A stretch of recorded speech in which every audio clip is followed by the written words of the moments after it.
At 78, Sally Field is ready to say the things she's held closest to her heart. About friendship, grief, and the man who changed her forever, Robin Williams. Behind the scenes of Mrs. Doubtfire, amid the chaos of comedy and the stillness between takes, a lifelong bond was born. He called her Storm Eyes. She called him Sunshine. But what they shared ran deeper than roles or rehearsals. It was trust, it was empathy, and it was unforgettable. Now, for the first time in years, Sally opens up about the laughter they created and the pain of losing Hollywood's gentlest hurricane.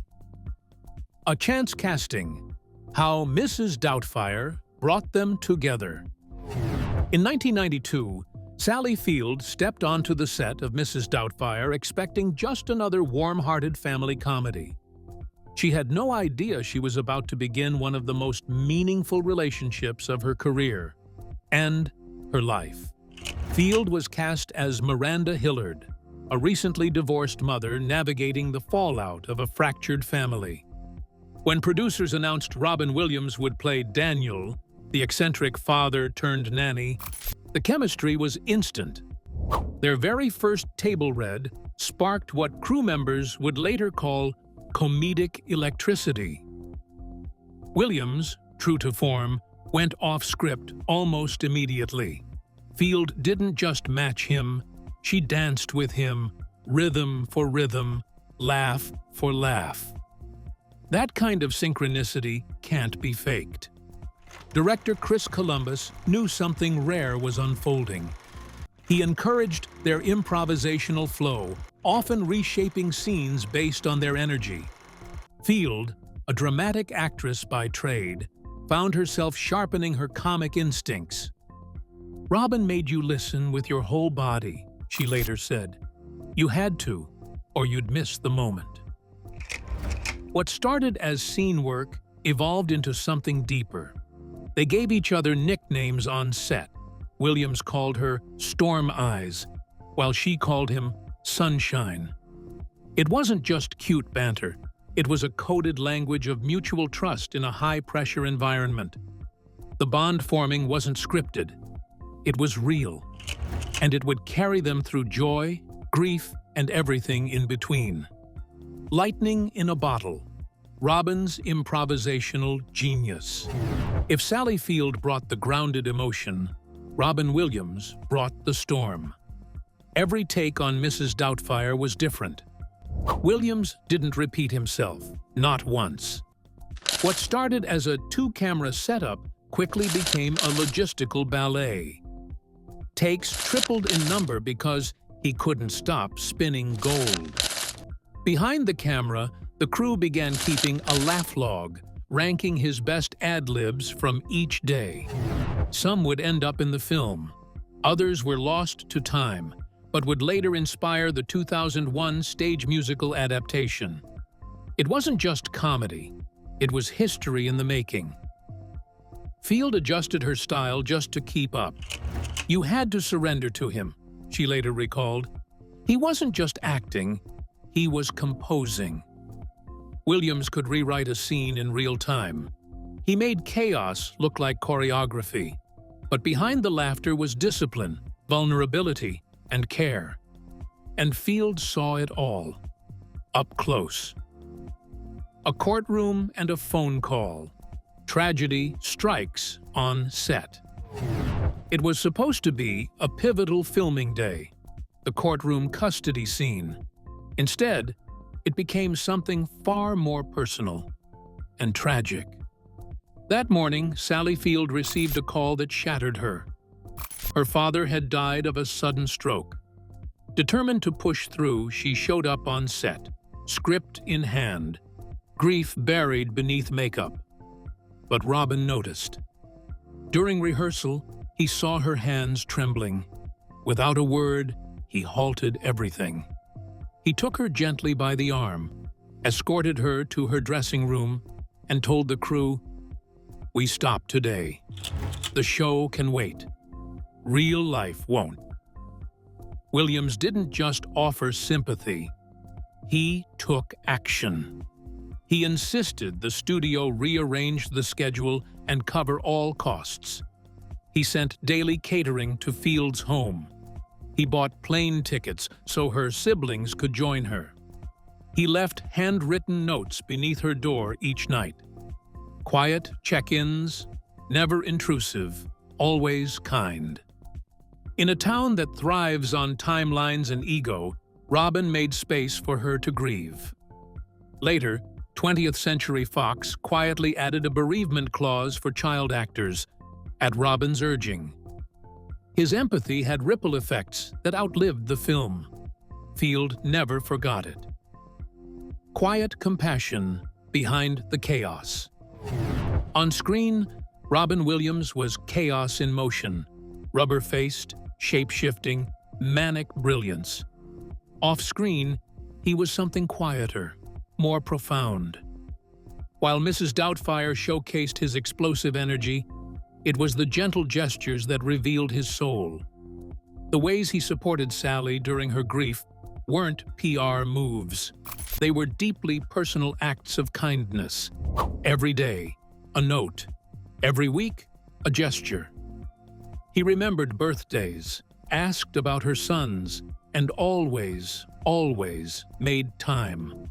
Field once said, "He made a noisy world quieter when you needed it." He understood pain. He didn't flinch from it. He met it with presence. Robin didn't just lift spirits. He protected them. Building Miranda and Daniel's raw heartbreak. The laughs were legendary, but the heartbreak? That's what made Mrs. Doubtfire timeless. Sally Field and Robin Williams didn't just act, they dug.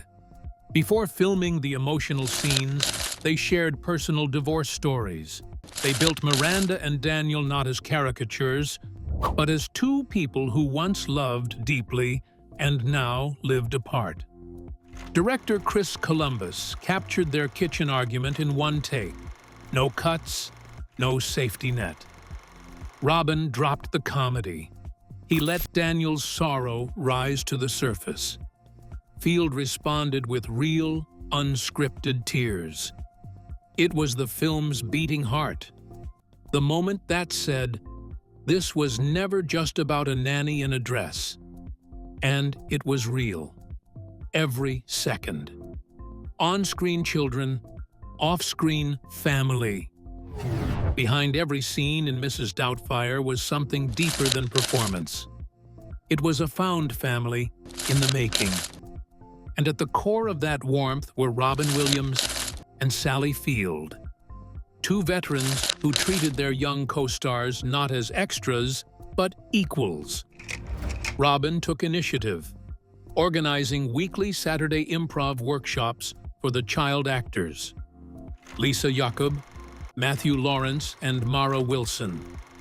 He didn't teach us jokes, Jacob once said.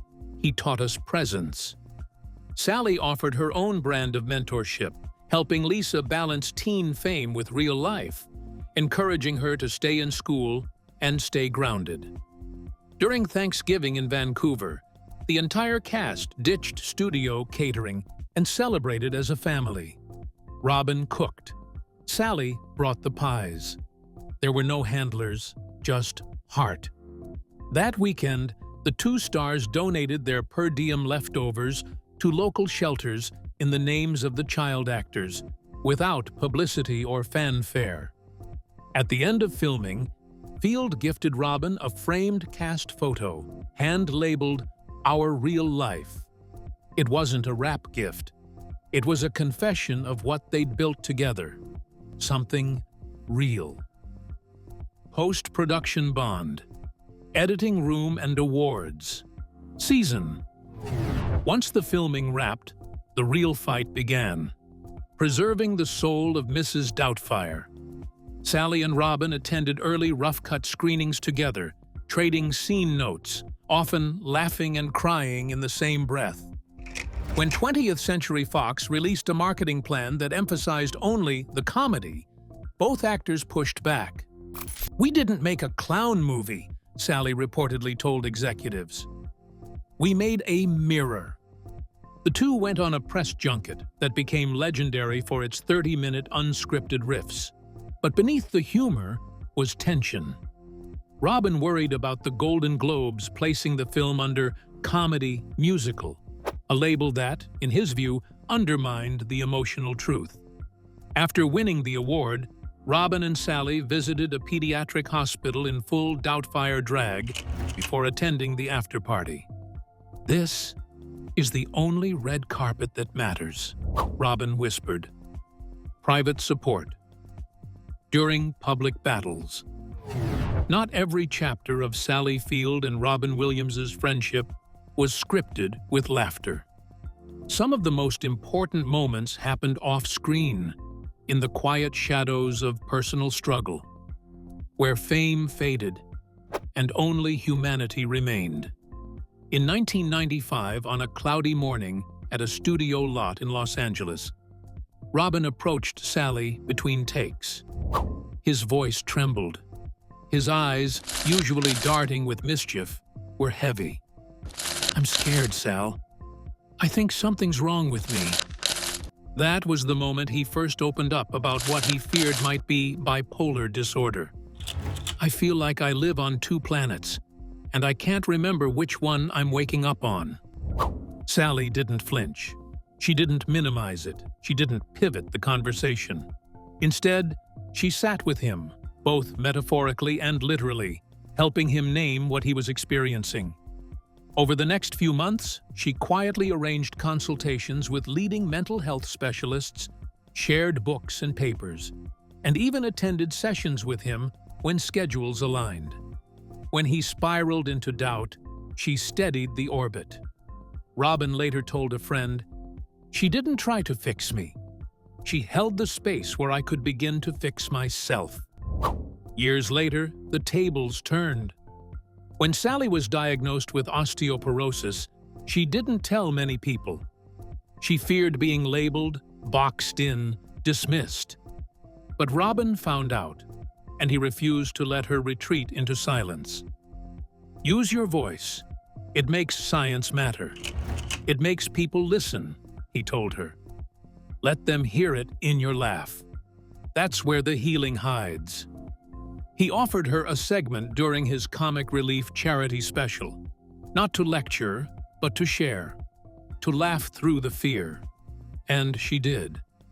Over time, they built a deeply personal tradition, a two-person book club, mailing each other titles every month with handwritten notes, cartoon doodles, and often deeply vulnerable reflections. Robin nicknamed it our private Oprah. No press, no cameras, just heart.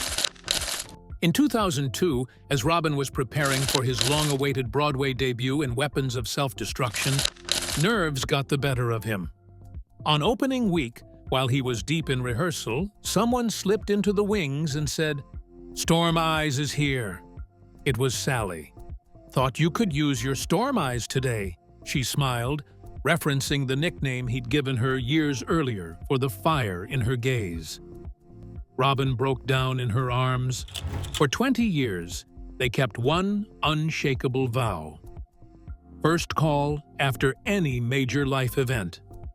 Whether it was births, deaths, heartbreaks, or triumphs, the first dialed number remained the same. That pact endured through 2 decades, until one final call never came. And even now, Sally says, when her phone rings unexpectedly late at night, a part of her still hopes to hear that unmistakable voice a thought.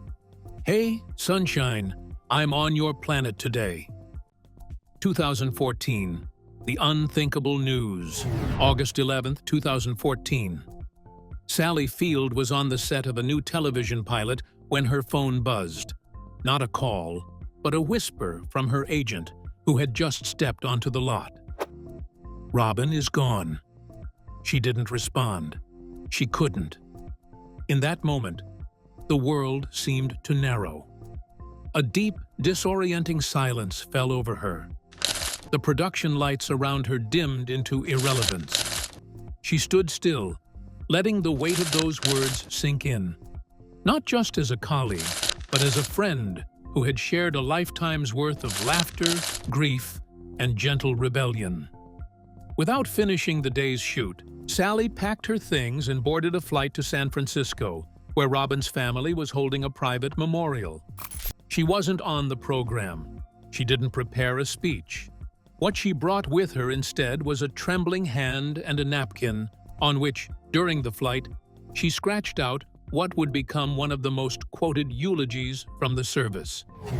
He was a supernova, brilliance that shortens its own life. He didn't just shine, he blazed. And none of us were ready for the dark. At the memorial, surrounded by those who truly knew Robin, the nurses he'd befriended at hospitals, the cameramen he shared jokes with between takes, the comedians who'd once idolized him, Sally wept. But she also laughed, because it was impossible not to when the room echoed with stories of Robin's outrageous warmth. In the weeks that followed, Sally avoided interviews. Not because she was afraid to talk, but because she didn't yet know how to put the grief into language. Instead, she listened to old voicemails, late-night recordings Robin had left over the years, whispers, jokes, even a recording of him singing "Happy Birthday" in 7 different voices. These were his fingerprints in time. With the blessing of Robin's family, she carefully selected a few of those clips and donated them to the Smithsonian Institution. They now live in a mental health awareness archive, used in exhibitions to underscore the complex humanity behind public personas. One clip simply says, "If you're hearing this, you're not alone. Keep going. Please." That fall, Sally joined fans, friends, and strangers in a candlelit walk across the Golden Gate Bridge, an event organized to raise awareness about Lewy body dementia, the disease later confirmed as the root cause of Robin's confusion and depression in his final months. Sally walked at the front, hand-painted sign in tow. It read, "For Robin, for kindness, for the light he gave us." In the years since, Sally has said she doesn't try to move on from Robin. She simply carries him forward, like a lantern in the dark. Because some stars don't fade. They just keep burning quietly in the hearts they touched. Keeping the flame. Field's public tributes. Since Robin's passing, Sally Field has become one of his most vocal torchbearers. Not for his fame, but for his humanity. At the 2016 SAG Awards, she paused mid-speech to say, "He taught me that laughter is oxygen." She produced a PBS documentary segment on his USO tours where he'd perform for troops in war zones without bodyguards. Every year, she hosts the Hello Doubtfire charity screening, raising funds for Bay Area foster youth, just like the children in the film. She's donated set Polaroids and personal notes to the Academy Museum with captions in her own handwriting. Most meaningful of all, she launched the Robin's Bench Mental Health Scholarship at her alma mater. Its motto, "Kindness is not random, it's legacy." A framed script page still sits on her desk, doodles in the margins, scribbles only Robin could make. And every morning, she sees it and remembers. The laugh was just the spark. The man was the miracle. Reunion. Roundtable 25-year anniversary, 2018. 25 years after Mrs. Doubtfire premiered, the surviving cast gathered in Los Angeles for what was meant to be a cheerful reunion, a celebration of a film that blended laughter and heartbreak so seamlessly it became a generational staple. But as the lights dimmed and the blooper reels played, the absence of one laugh was deafening. Robin Williams' signature cackle, the heartbeat of every scene, the soul of every set, was no longer there. Sally Field walked in carrying something special. Robin's old director's chair, with his name still stitched in faded gold. She placed it center stage. That gesture set the tone for the evening. What was meant to be nostalgia turned into a seance of sorts, a summoning of the man who had shaped their lives far beyond the camera lens. They watched never-before-seen footage, takes with no dialogue, just Robin clowning silently to calm a crying child actor. Deleted lines where he whispered encouragement to a nervous co-star. Improvs that had the crew in stitches, and sometimes in tears. Then came the moment no one expected. Sally, holding a folded letter, cleared her throat. It was a handwritten note Robin had given her in 1998 after her mother passed away. In it, he wrote, "Grief is just love that hasn't found a place to go. Let me be a home for it today." The room fell silent. Sally revealed they had once planned to reunite in a dramatic film called Second Chance, a story about estranged parents reconnecting through tragedy. It never materialized. Life got in the way. But that night, surrounded by cast and crew, Sally said the line that cracked hearts open. "He was our second chance and our first choice." And in that moment, the room didn't mourn Robin Williams. It remembered him as something bigger than comedy, a healer who used humor not to mask pain, but to move through it. Field at 78. Lessons and legacy. Now at 78, Sally Field no longer chases roles. She chooses messages. And when she speaks, she does so with the calm gravity of someone who has endured loss, carried laughter through grief, and kept the legacy of others alive in the quiet spaces of her own life. Robin taught me timing is empathy, not just punchlines. Comedy was just the instrument, but the song was always love. That quote, shared during a 2022 masterclass at the American Cinematheque, has since become one of the most repeated lines from her later career. Robin's influence didn't end when the cameras stopped rolling. Sally says it transformed her entire understanding of performance, showing her that humor wasn't just relief, it was revelation. In her 2015 film, Hello, My Name is Doris, she took what she calls the most emotionally comedic risk of her career. She credits Robin for it entirely. "He made me brave in front of silence. He taught me that the pause between words often says more than the dialogue." But more than a performer, she remembers him as a friend of rare and radical compassion. She recounts, often emotionally, how Robin would check in not with fanfare but with presence. When her son was battling a severe mental health episode in the early 2000s, it wasn't a manager or a therapist who called first. It was Robin. No advice, no jokes, just a quiet voice on the line saying, "I'm here, I love him, and I love you." That moment shaped her idea of what it meant to be not just a great actor, but a great human.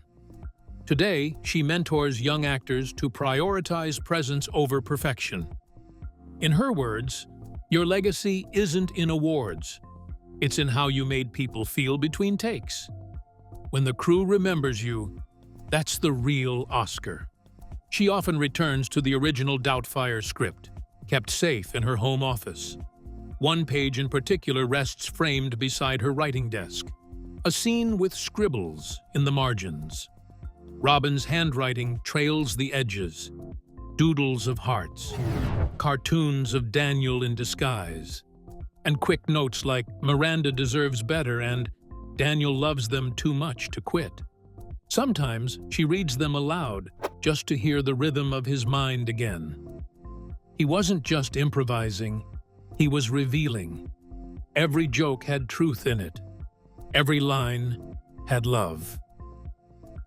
She's working now with the Academy Museum to curate an exhibit not just of Robin's filmography, but of his off-screen kindness, notes he sent to castmates, photos with crew members, even sound clips of him doing character voices for sick children in hospitals. Because, to Sally Field, art matters, but people matter more. And if there's one torch she says she'll carry for the rest of her life, it's this: to keep reminding the world, brilliance doesn't have to burn people. It can warm them instead. That's what Robin did. And that's what I hope to do too. Enduring question to audiences and industry. As the years pass, Sally Field knows the question will shift, not from who was Robin Williams, but will we remember who he really was? In interviews, she's noticed how younger audiences encounter him first through memes, YouTube clips, and TikTok edits.